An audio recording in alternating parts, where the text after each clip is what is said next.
जंग सितंबर 1965 के पस मंज़र में लिखा हुआ एक शाहकार नावल BRB बहती रहेगी, जिसमें पाक भारत जंग के वलुलाहेज़ वाक़यात शामिल हैं। नावल शुरू करने से पहले आपसे गुजारिश है कि हमारे चैनल वर्ल्ड ऑफ नावल को सब्सक्राइब कीजिए और बेल आइकन को प्रेस कीजिए ताकि हर आने वाली वीडियो आप तक बआसानी पहुंच सके।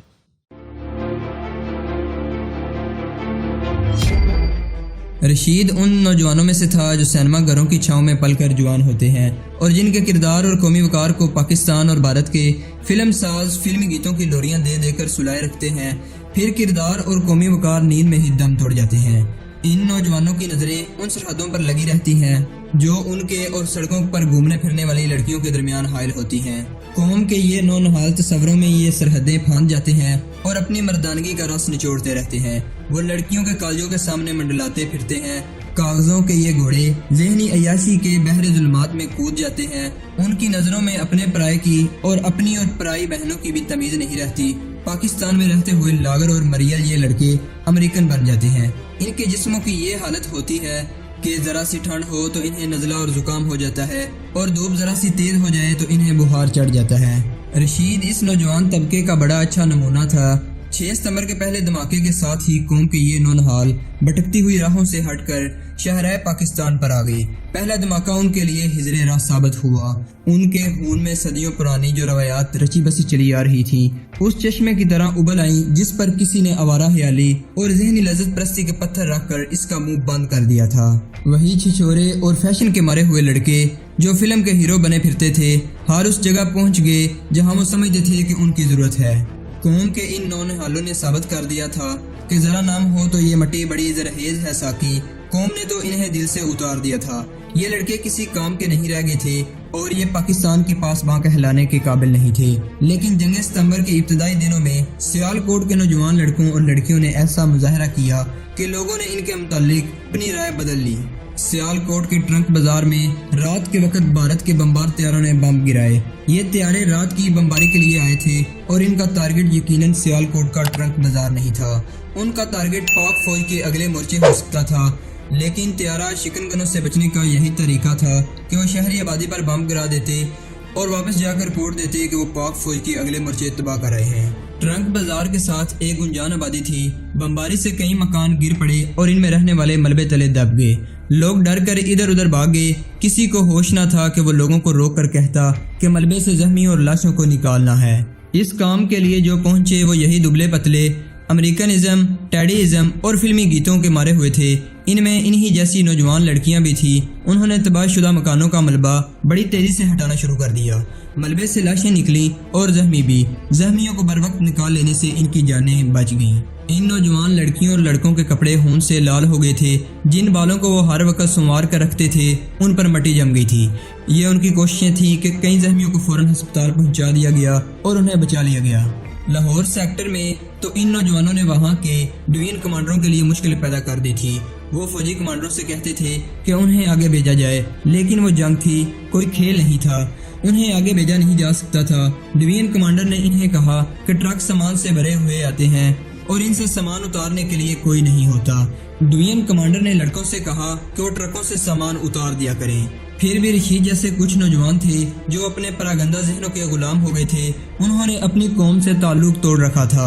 इन पर शक किया जा सकता था कि जासूस हैं, लेकिन इनमें इतनी हिम्मत और जुर्रत नहीं थी। अलबत्ता इन्हें गद्दार कहना गलत न था। गद्दार इन्हीं लोगों में से होते हैं जो अपनी ख्वाहिशात और जहनी आवारगी के गुलाम होते हैं। कैप्टन तारक हवालात के सामने जा खड़ा हुआ। रशीद ने हाथ जोड़कर और रो रो कर उसे कहा उसे छोड़ दिया जाए। आप मेरे जिस्म से जितना खून निकालना चाहें निकाल लें, रशीद ने कहा, और फौजियों को दे। तुम्हारे खून में मिलावट है, कैप्टन तारक ने कहा। तुम जैसे नौजवान सरहदों पर पहुंचे हुए हैं और तुम यहाँ फिल्मी मोहब्बत के ड्रामे कर रहे हो। अब नहीं करूँगा, रशीद ने रोते हुए कहा। मुझे आप जो हुक्म देंगे पूरा करूँगा शाह साहिब, कैप्टन ने दफ्तर में आकर थानेदार से कहा। आज रात को किसी वक्त इसे छोड़ देंगे और आज एक काम करना है, अपने तमाम मुखरबों को बुला लें। अभी फोन पर मुझे बताया गया है कि वजीराबाद बड़ा हसास मुकाम बन गया है। मेरे शोबे ने वायरलेस पर कोड अल्फाज में कोई पैगाम सुने हैं। ये सरहद पार से पाकिस्तान में किसी को दिए जा रहे हैं। ख्याल यही जाहिर किया जाता है कि जिन्हें ये पैगाम दिए जा रहे हैं वो वजीराबाद के अंदर या मुज़ाफ़ात में हैं। मेरे लिए जो हुक्म है मुझे वो बताइए, थानेदार ने कहा। ہماری انٹیلیجنس وزیر آباد کو اپنی نگرانی اور گرفت میں لے رہی ہے، کیپٹن نے کہا۔ میں آپ کو یہ نہیں بتا سکتا کہ ہمارے انتظامات کیا ہیں۔ میں آپ کے انتظامات استعمال کرنا چاہتا ہوں۔ اپنے تمام مخربوں کو بلا لیں، ابھی آتے ہیں، تھانے دار نے کہا۔ یہ ستمبر کا مہینہ تھا، ابھی گرمی تھی، لوگ صحنوں اور چھتوں پر سوتے تھے۔ شمع کی حویلی خاصی بڑی تھی اور اس کا صحن کشادہ تھا۔ شمع نے سارا دن کمرے میں گزار دیا تھا، اس کی ذہنی حالت بگڑتی جا رہی تھی۔ اس نے سہیلیوں کے ساتھ باتیں کی تھی، وہ چلی گئی تو شمع کمرے میں جا کر اپنے آپ سے باتیں کرتی رہی تھی۔ گھر کے کسی فرد نے اس کے ساتھ بات نہیں کی تھی۔ یہ دن اس کی زندگی کا سب سے زیادہ لمبا دن تھا۔ سورج غروب ہو گیا تھا اور شام تیزی سے تاریک ہو رہی تھی۔ لوگ شام سے پہلے کھانا پکانا اور دیگر کام ختم کر لیتے تھے کیونکہ شام کے بعد بتی نہیں جلائی جا سکتی تھی۔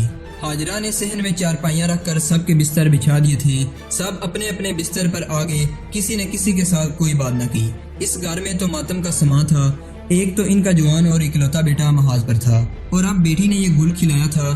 شمع کی ماں نے حاجرہ سے سرگوشی میں کہا کہ شمع سے کہے کہ کمرے سے نکل آئے اور لیٹ جائے۔ بی بی جی، حاجرہ نے شمع کے کمرے سے آ کر شمع کی ماں سے کہا۔ شمع بی بی کمرے میں نہیں ہے، غسل خانے میں ہوگی۔ ماں نے کہا جا دیکھ۔ شمع کہیں بھی نہیں تھی۔ اوپر جا کے دیکھا، تمام کمروں میں دیکھا۔ ماں اور شمع کی چھوٹی بہن شمع کی سہیلیوں کے گھروں میں باری باری گئیں، شمع کہیں نہ ملی۔ ماں نے سر پیٹ لیا، باپ کے منہ سے بات نہیں نکلتی تھی۔ امی، شمع کی چھوٹی بہن نے کہا، شیدے کے ساتھ نہ چلی گئی ہو، ابو سے کہیں وہاں سے پتہ کر لیں۔ چودھری کرامت سے شمع کی ماں نے کہا کہ شیدے کے گھر سے پوچھے، کیا میں وہاں جا کر یہ کہوں کہ میری بیٹی تمہارے بیٹے کے ساتھ چلی گئی ہے؟ چودھری کرامت نے کہا، میں اپنی بےعزتی اور رسوائی کہاں تک برداشت کروں گا؟ تھانے چلے جائیں۔ شمع کی ماں نے کہا، تم نہیں جانتی میں اسے تھانے سے لایا کس طرح تھا۔ چودھری کرامت نے کہا، وہ کیپٹن کہتا تھا کہ یہ بدبخت لڑکی جاسوس ہے، اب اسے بتاؤں گا کہ وہ لاپتہ ہو گئی ہے، کہ وہ یقین سے کہے گا کہ تمہاری بیٹی ہے ہی جاسوس اور جاسوسی کے سلسلے میں غائب ہوئی ہے۔ تو کیا ہم چپ کر کے بیٹھ جائیں؟ ماں نے کہا اور اس نے رونا شروع کر دیا۔ ہاں، چودھری کرامت نے کہا، چپ کر کے لیٹ جاؤ اور بھول جاؤ کہ وہ ہماری بیٹی ہے۔ اس نے سوچ کر کہا، صبح تک دیکھ لو۔ رات خاموشی سے گزرتی جا رہی تھی۔ شمع کے گھر وقت جیسے رک گیا تھا، ایک سیکنڈ بھی آگے نہیں بڑھ رہا تھا۔ رات کے 10 بج رہے تھے۔ کھاریاں چھاونی تاریکی اور خاموشی میں ڈوبی ہوئی تھی۔ صرف ایک جگہ تھی جہاں سرگرمی اور باغ دوڑ تھی۔ یہ کھاریاں کا فوجی ہسپتال تھا۔ آپریشن تھیٹر میں بے پناہ سرگرمی تھی۔ اس عمارت کی فضا خون اور دوائیوں کی بو سے بوجھل تھی۔ محاذ کے زخمیوں کے وارڈوں میں زندگی کی گہما گہمی تھی۔ کبھی کبھی کوئی زخمی پاکستان زندہ باد کا نعرہ لگاتا تھا، یا علی کا اکا دکا نعرہ بھی گرجتا تھا۔ وارڈ کے اندر نرسیں اور شہری لڑکیاں زخمیوں کی دیکھ بھال کر رہی تھیں۔ وارڈ زخمیوں سے بھرا پڑا تھا۔ آپریشن تھیٹر کا یہ عالم تھا کہ باہر بھی اسٹریچر پڑے تھے جن پر زخمی لیٹے ہوئے تھے۔ برآمدوں میں ہسپتال کے اسٹاف کے علاوہ بہت سے لوگ موجود تھے۔ ہر وارڈ کے ساتھ نرسوں کا ایک ایک کمرہ تھا۔ ایسے تمام کمروں میں روشنی تھی۔ کھڑکیوں، دروازوں اور روشن دانوں کے شیشوں پر سیاہ رنگ کے موٹے کاغذ لگے ہوئے تھے۔ ایسے ایک کمرے میں ملٹری نرسنگ سروس کی ایک کیپٹن ابھی آ کے بیٹھی تھی۔ اس کی وردی پر خون کے کئی دبے تھے، کچھ بڑے اور کچھ چھوٹے۔ اس کے بال بے ترتیب تھے اور چہرے پر تھکن کے گہرے آثار تھے۔ وہ 6 ستمبر سے یہی تھی۔ اسے یونیفارم بدلنے کا موقع نہیں ملا تھا۔ وہ مسلسل 3 دن اور 3 راتیں آپریشن تھیٹر میں رہی تھی۔ محاذوں سے زخمی آنے شروع ہوئے تو آتے ہی چلے جا رہے تھے۔ محاذوں پر انہیں صرف فرسٹ ایڈ ملی تھی۔ صحیح مرہم پٹی چھاونی کے ہسپتال میں ہوتی تھی، ٹوٹی ہوئی ہڈیاں ہسپتال میں جڑتی تھی۔